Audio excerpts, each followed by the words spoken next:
il y a beaucoup de gens scolarisés, mais le niveau intellectuel est très bas. Oui.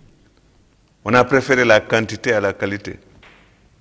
Et je pense qu'il faut que nous veillons sur le fait que nous devons participer. Mais il faut le contexte. Nos hommes politiques ne financent pas la recherche. Ça ne les intéresse pas du tout. Et en même temps aussi, la production est difficile chez nous. Il est difficile d'être intellectuel chez nous.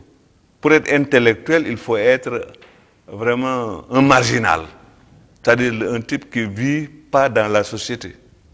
Parce que pour être intellectuel, il faut savoir s'isoler. C'est là que les pays développés ont des avantages incontestables. Par exemple, le climat d'hiver pousse les gens à rester chez eux. Quand vous restez chez eux, vous êtes obligé de peindre, de gravir, de faire de la musique, d'écrire des partitions, etc. Ou bien de la lecture. Alors que chez nous, il y a le soleil tout le temps. On est dehors tout le temps. Et on palabre, on palabre, on palabre, on palabre. Il n'y a que les moustiques qui peuvent nous amener encore à nous coucher très tôt. Je pense que j'ai donné plusieurs exemples.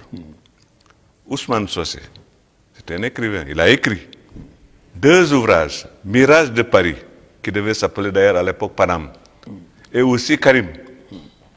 Mais tous ces ouvrages, il les a écrits en France. Quand il est revenu, est-ce qu'il a continué à écrire? Non. Il n'a plus rien publié. Et aussi, une autre caractéristique aussi, il a épousé une Sénégalaise. Avec tout ce que ça comporte comme contrainte familiale. On est dans les cérémonies multiples. Là, ce n'est pas un phénomène favorable. Je ne préconise pas le mariage mixte, mais les gens qui ont été mariés mixtes sont les seuls, ce sont les gens qui ont beaucoup produit. Birago Diop, Léopold Sédar Senghor, Cheikh Anta Diop, etc. Beaucoup d'entre eux. Ou bien alors, ils ont épousé des femmes qui ne sont pas de leur propre territoire. Et là, ils sont loin de leurs beaux-parents et ils sont beaucoup plus libres. Et d'ailleurs, c'est la raison pour laquelle ceux qui écrivent ici, généralement, ils ont une situation assez particulière. Ou bien alors, vous êtes un marginal que personne ne fréquente. Ça vous donne des coups de France pour pouvoir écrire. Par conséquent, il y a la nécessité d'être à la fois dans la société, mais hors de la société. Et ça, c'est le propre de l'intellectuel. Il faut qu'il prenne des distances par rapport à l'objet de connaissance qu'il veut avoir à propos de sa propre société. Je pense que c'est un exemple que je cite. Je sais qu'il y a beaucoup de femmes qui m'ont attaqué à cause de cela parce que je préconise le mariage mixte. Mais le mariage mixte est un bouclier pour certains. Et non seulement le mariage mixte, mais l'exil géographique. Le fait qu'on soit en France. Par exemple, si vous restez à Dakar, si vous avez une bourse d'études, du moins les bourses de vacances, là, du moins pour les voyages d'études, si vous allez en France, pendant 1 mois, vous faites le travail de plus de 12 mois ici, à Dakar. Parce que vous ne pouvez pas travailler. Le milieu ne s'y prête pas. Vous commencez à travailler, les gens viennent vous déranger chez eux. Et ils vous considèrent comme un toubab. Hein? Vous êtes là, ils disent oui, ils ne s'occupent même pas de nous quand on vient, ils ne nous parlent pas, il est avec son ordinateur, etc., etc. Vous voyez donc que le contexte dans lequel nous sommes est un contexte difficile. Les intellectuels, d'ailleurs, on s'en méfie comme de la peste ici, parce que c'est des contestataires. Parce qu'ils connaissent beaucoup de choses de l'extérieur que la population ne connaisse pas. Notre population est rivée à la proximité. Le parent d'abord, la première instance dans laquelle on se socialise. Ensuite, les voisins, les villages, etc. Mais l'idée de nation n'existe pas dans nos populations. C'est pourquoi je suis très heureux. À chaque fois qu'un Africain écrit un livre, je le salue comme un événement exceptionnel et fort intéressant. Même si le livre n'est pas bien fait, il vaut mieux produire un livre mal fait que de ne pas en produire du tout. Je crois que nous risquons de laisser les autres générations orphelines. Ils n'ont pas le droit de laisser des orphelins. On doit leur donner un certain viatique qui leur permettra de démarrer à partir de ce que nous connaissons. Et ça peut constituer pour eux une rampe de lancement pour aller de l'avant. L'Afrique n'aime pas les critiques, on aime bien les griots. On aime flatter les gens. Vous racontez des tas d'histoires.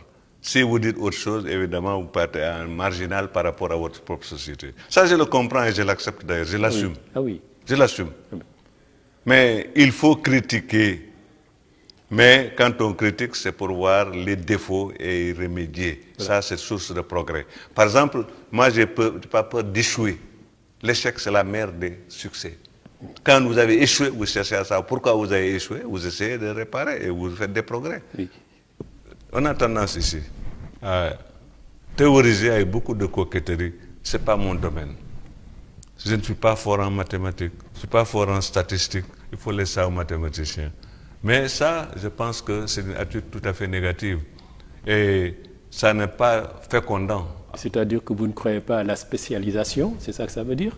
On est obligé de se spécialiser, mais c'est à outrance maintenant. Oui. Parce que qu'on le veuille ou non, on gère des hommes dans leur totalité. On ne peut pas s'intéresser, par exemple, à la technique seulement. C'est pourquoi je suis un peu gêné quand j'entends les gens parler du gouvernement technocratique. Je me demande qu'est-ce que cela veut dire technocratique.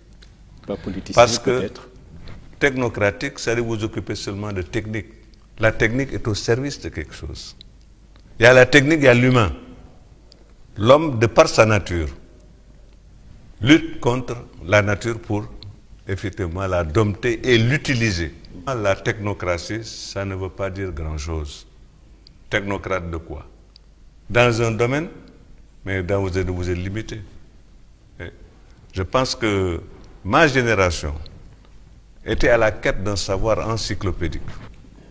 C'est-à-dire qu'il n'y a pas de barrière entre les sciences, parce que l'homme est une totalité, comme dirait Marcel Mauss. Et d'ailleurs, la grande figure de Cheikh Anta répond à cela. Cheikh Anta vient des maths, de la physique, etc., mais il s'intéresse aux sciences sociales.